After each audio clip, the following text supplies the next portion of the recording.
I'm an obliging man. If people ask me a question, I will give them an answer. And these days, I will give them a very honest and direct answer. Now, this gets me into what a lot of people would call trouble because people don't really want to hear the truth. They ask for it, but they're not really emotionally or psychologically prepared or resilient enough to actually accept that maybe what anyone is giving them is feedback. But I was having a very, very enthusiastic discussion with somebody earlier on today, a young lad on Twitter. And he was asking me all these different questions. But the one question that he kept on asking me, even though I had already answered it, was, well, the thing is, Martin, what do you think of me? What's your perspective? What can you tell me about me? And I said, I've already answered that question. It's not my problem if you don't like the answers. I said, oh, well, the thing is, you're just being philosophical. And he referred to me actually several times, which I rather enjoyed, as poetic. And I thought, that's good. When I wrote my first book, bit of a diversion, but when I wrote my first book and my parents read it, my father described the language as seductive. And I thought, I quite like that, because it's, come here, come into my gracious boudoir, And I just thought, well, seductive, guess what that can be? It can be powerfully persuasive. And I think I cracked the crust with this particular young lad, because as I kept on repeating the question, tell me 3 good things about yourself, he couldn't answer, which is very, very intriguing. And I think actually it's a widespread problem for a lot of people that they can't think of good things about themselves, because so focused are they on resentment, anger, sorrow, sadness, whatever negative emotion you can throw into the blank. Well, it's very difficult to see the wood for the trees, isn't it? When you can't think of good things about yourself, that you can't think of the noble qualities that you have, the achievements that you've made. Well, tell me 3 good things about yourself. Well, the thing is, Martin, I am breathing. I have fantastic vision with which to see this beautiful world in which we live. I have a nice family. Maybe he does, maybe he doesn't. I have the tenacity, not tenaciousness, tenacity to be having this conversation, any number of things. And hi there. And I sat there and he was saying, oh, you're just doing this to trick me. And I thought, oh, ye of little faith. Oh, you're just confronting me now. And I think, well, yes, but you don't like the answers to the questions that you've asked. It's a victim state. I found the picture of, what's his name? Is it Osmond? Joel Osmond? The young lad from The Sixth Sense. And I found a picture of the famous picture with the phrase, I see dead people. And I edited this particular photo and posted it on Twitter with the dead scrubbed out and replaced with the word imprisoned.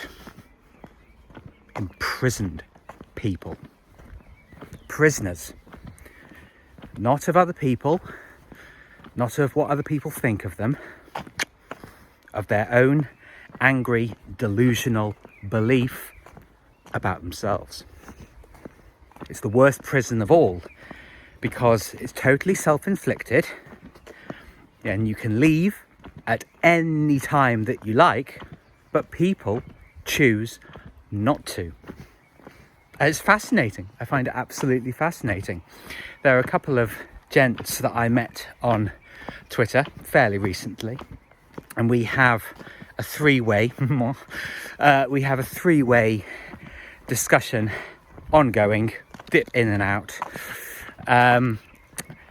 in our DMs, and one of the gentlemen asked, you know, how we are, and he asked how we were both doing, me and the other guy, and I said, learning. It's very exciting. And he said, what are you learning about? And I said, well, I'm learning about the magical and mystical nature of human beings. Wonderful, you know, an endless saga, an endless inquiry.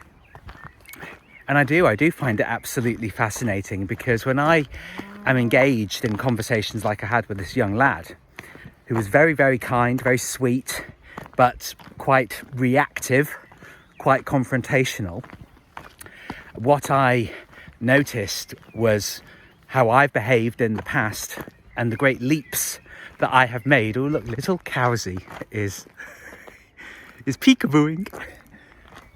Is he going to? Oh, we've got a little peekaboo.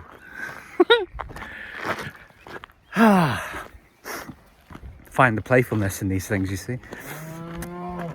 But I see how I behaved and how much of a prisoner I've made myself for trying, not actually getting, but trying to get other people's approval. And it makes a prisoner of you, because it makes the baseless assumption that other people are in a position to give it to you, as if they have any idea about other people at all.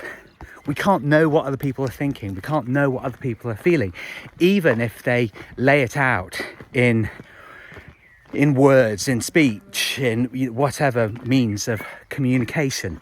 We can't know, which is why I am a radical individualist, that if you sort yourself out first and completely remove and negate the need to get other people's approval, you will be a strong, healthy, and confident man. But you have to be willing to ask the questions, to listen to the answers that the universe gives you, and you have to be willing to let go of fighting, need to let go of the need for revolution, and start to understand the need for revelation. Revelation of human nature, the revelation of your own personal influence and ability. And that way you stop making yourself a victim, you start making yourself useful. Really useful. Imagine a man with a purpose and the work ethic and the self-belief to actually get the job done. The world needs more of those men. And that, my friends, is my purpose and my mission. To be honest, confident, and direct. To help you help yourself.